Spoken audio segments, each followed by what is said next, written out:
Radio Publique Africaine.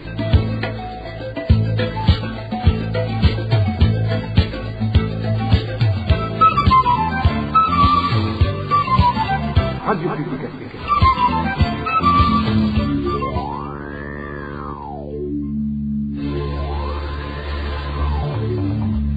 C'est le moment de suivre le journal parlé en français. À la présentation, Inès Gakiza. Nous sommes vendredi 9 décembre. Merci d'être au rendez-vous de ce journal dont voici les principaux titres. Saisie des marchandises importées ce matin à Bubanza, les vendeurs crient à l'injustice car ils s'approvisionnent chez les importateurs qui font entrer ces produits officiellement.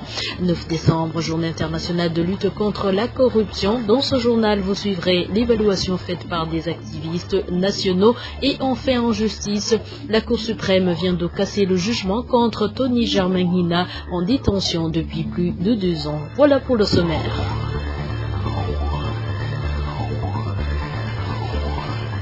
Encore une fois, bonsoir et bienvenue. Commençons par la page droits de l'homme. Les administratifs en province Kirundo continuent leur harcèlement contre une femme rapatriée du Rwanda dont le mari a été récemment assassiné. Ces administratifs passent outre la décision du Premier ministre burundais qui avait ordonné au gouverneur de la province de veiller à ce que cette femme ne soit plus persécutée. Actuellement, ces autorités ne voudraient plus la voir continuer à loger au chef-lieu de la province. La femme serait victime des vérités qu'elle détienne sur l'assassinat de son mari. Elle pointe du doigt les hauts cadres aussi bien au niveau du parti CNDD-FDD qu'au niveau administratif. Eric Nyonzima nous en dit plus. Qu'aucune personne ne soit malmenée pour le simple fait de t'avoir accompagné.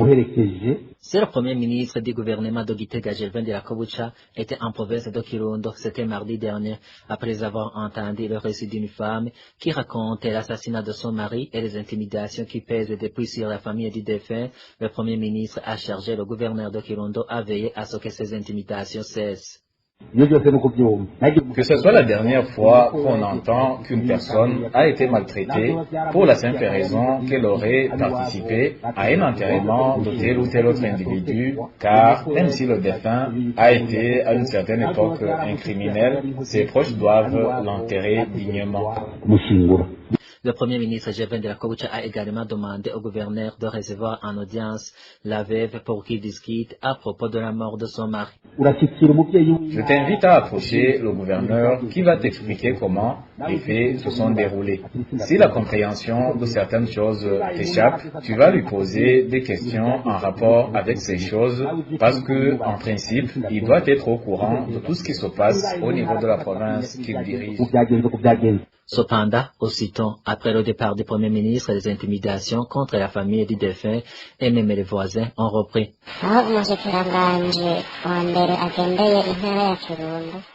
Mercredi, tous les administratifs, à commencer par le gouverneur, se sont rendus au domicile de la veuve.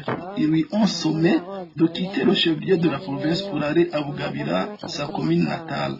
Nous réalisons que ce sont des intimidations qu'elle est en train de subir, des intimidations pour des choses qu'elle ne connaît pas. Elle ne connaît même pas pourquoi son mari a été tué. Pire même, le ministère de l'Intérieur et de la Sécurité publique a sur son compte Twitter écrit ce jeudi que Fait Kambaingwe avait été surpris en possession d'une fusil AK-47 et qu'il a été tué alors qu'il tenait de se sauver. Ferdinand Nyandwi, surnommé Kambaingwe, et sa famille étaient rentrés de l'exil en mars 2021.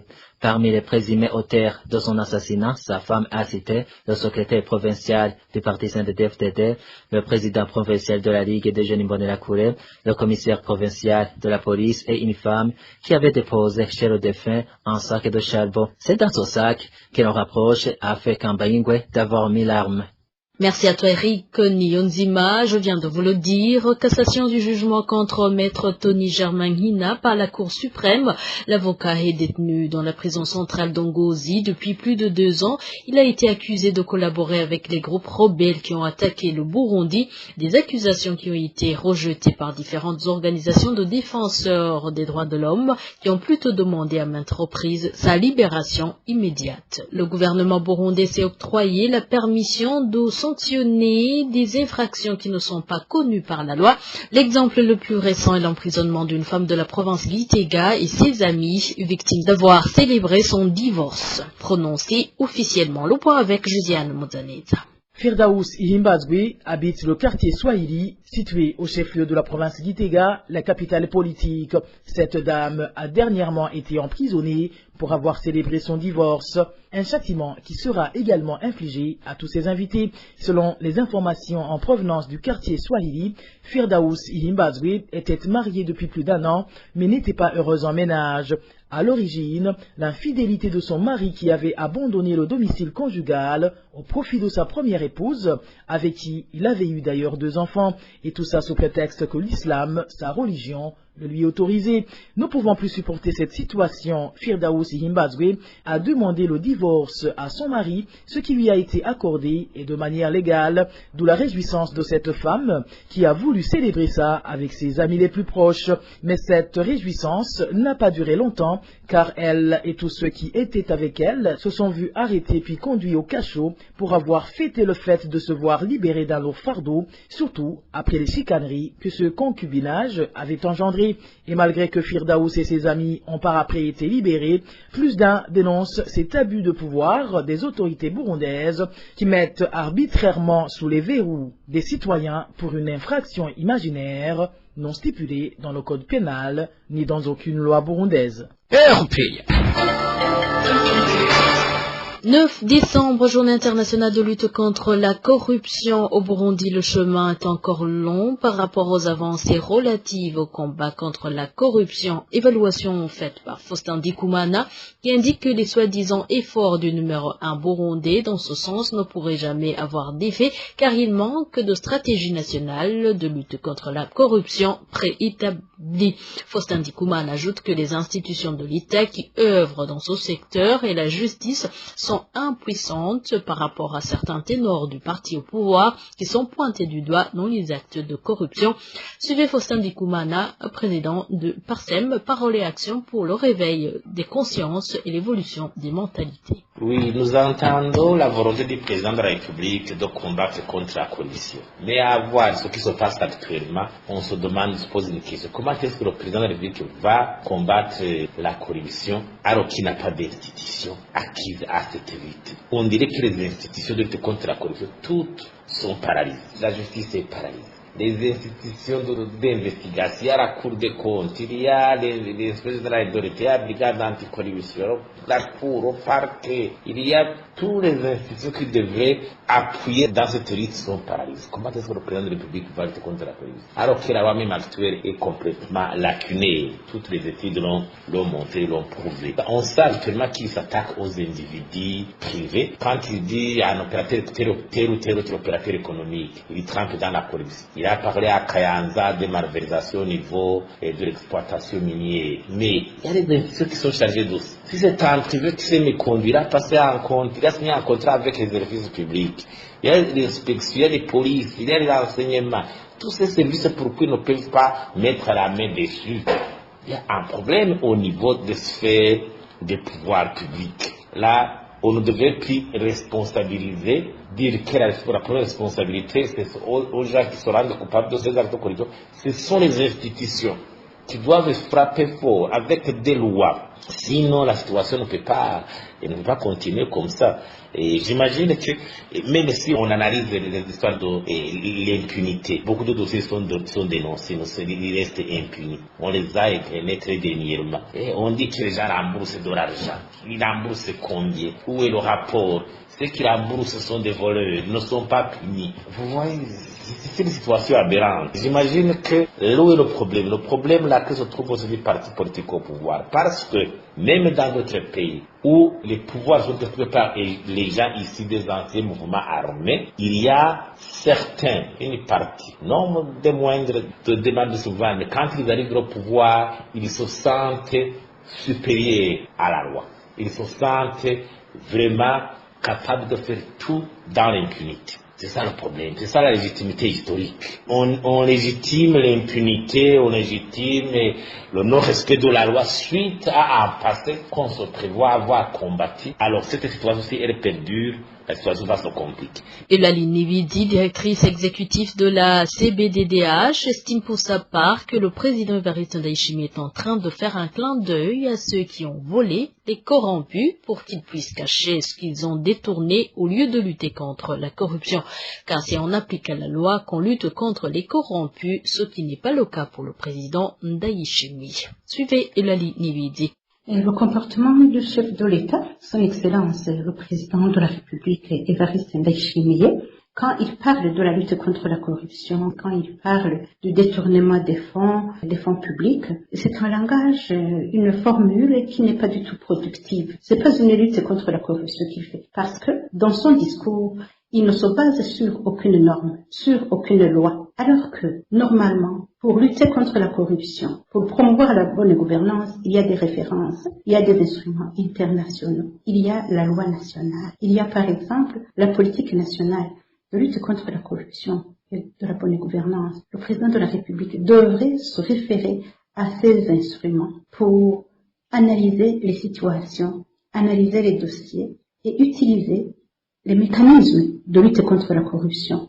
Et une fois que la justice sera en train de réaliser son travail, alors il pourra s'exprimer à haute voix sur des dossiers. Or, ce qu'il est en train de faire, c'est tout simplement pour avertir ceux qui ont fait une mauvaise gestion de savoir comment cacher leur butin parce qu'ils ont volé. Alors, quand il faut décourager un voleur, on met en place les mécanismes. D'abord, qui vous aident à récupérer ce qu'il a volé, c'est-à-dire à réparer le tort qu'il a causé à la nation et à la population. Alors, le président de la République devrait donc se conformer à la loi, se libérer les instances de la justice pour qu'ils puissent réellement poursuivre ces dossiers, condamner les coupables et récupérer l'argent qui a été volé. Le président de la République lui-même n'a pas la force de lutter contre la corruption au stade actuel, parce qu'il a violé même la loi contre la corruption. Juste à son accession au pouvoir, il était prévu qu'il y aurait une déclaration systématique de biens par les élus du peuple, par les personnalités nouvellement nommées, mais en moins d'un mois, que le président de la République lui-même a dit qu'il n'y aura pas de déclaration des biens, qu'il y a des dignitaires qui ont beaucoup de richesses qui ne peuvent pas être comptées. Et cela ne se fait pas. Cela ne se fait pas. Qu'il respecte la loi, qu'il arrête les discours. À l'occasion également de la Journée internationale des défenseurs des droits de l'homme, Eulalie Nividi fait savoir que dans le cadre de lutte contre la corruption, les défenseurs des droits de l'homme sont persécutés, sont considérés parfois comme des ennemis du pays et demande plutôt que ces défenseurs des droits humains soient soutenus dans ce combat de lutte contre la corruption. Et parlant économie, la levée des restrictions sur les transferts instantanés en devises ont permis l'augmentation de ces transferts au Burundi. La Banque centrale parle d'une augmentation de plus de 5 fois en la période de 2 mois. Dieudonné Mulengela-Ntwari, gouverneur de la BRB, a fait savoir que seuls 2 bureaux de change ont été jusque-là agréés sur plus de 300 qui ont manifesté leurs intérêts. Au niveau de la communauté est-africaine, le taux d'inflation a dépassé dans la plupart des pays le critère de convergence macroéconomique fixé à 8%. En moyenne, à fin octobre 2022, il s'est fixé à 13,5%. Au Burundi, à fin novembre 2022, nous sommes à 22,1%. Dans sa mission de veiller à la stabilité des prix, la Banque de la République du Burundi suit quotidiennement l'évolution de cet indicateur macroéconomique afin d'anticiper et de prendre des mesures appropriées. C'est pour cela qu'elle a entamé une série de réformes portant sur les marchés monétaires et de change.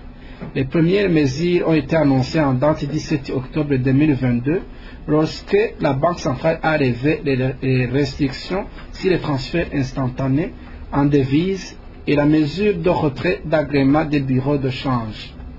À la même occasion, elle avait invité les anciens opérateurs dans le secteur et toute personne voulant y opérer à se faire enregistrer. Les 2 mesures ont produit des effets positifs. En effet, 1 mois après leur mise en œuvre, les transferts provenant de l'étranger ont augmenté de 115%. Sur 2 mois de mise en œuvre, le niveau des transferts instantanés en devises s'est accru à 529%. En ce qui concerne la réouverture des bureaux de change, l'étape franchie est très appréciable. En effet, 356 demandes de manifestation d'intérêt pour ouverture des bureaux de change ont été reçues par la Banque centrale et une réunion d'échange avec les opérateurs dans ce secteur a été organisée en date du 18 novembre 2022. Après cette réunion, la réception des dossiers de demande d'agrément a commencé. 3 dossiers ont été enregistrés et sur les 3, 2 bureaux de change sont agréés. Et pour rappel, le capital exigé à ces opérateurs économiques qui désirent ouvrir des bureaux de change est passé de 100 millions à 500 millions de francs burundais, un montant jugé exorbitant par ces derniers, surtout qu'ils venaient de passer 3 ans sans travailler. Et dernier dossier de ce journal, saisi le matin de ce vendredi au chef-lieu de la province Bubanza de certains articles de denrées vendus dans des boutiques et au marché. Il s'agirait des articles importés. Selon les victimes de cette opération, l'argument avancé est la protection des usines du pays.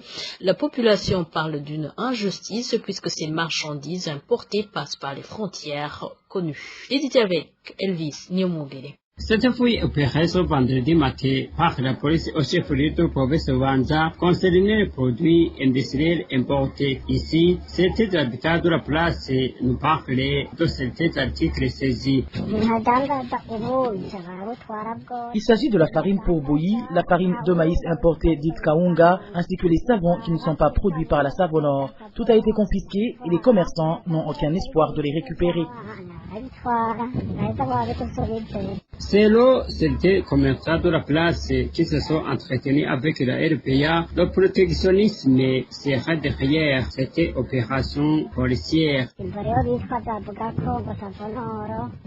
Il donne comme prétexte le motif selon lequel la société Savonor travaille à perte car elle ne reçoit plus la quantité suffisante de noix de palme vu que ces dernières sont vendues frauduleusement à l'étranger. Pour la farine de maïs, ils disent que seule une poignée de commerçants a le droit de la commercialiser.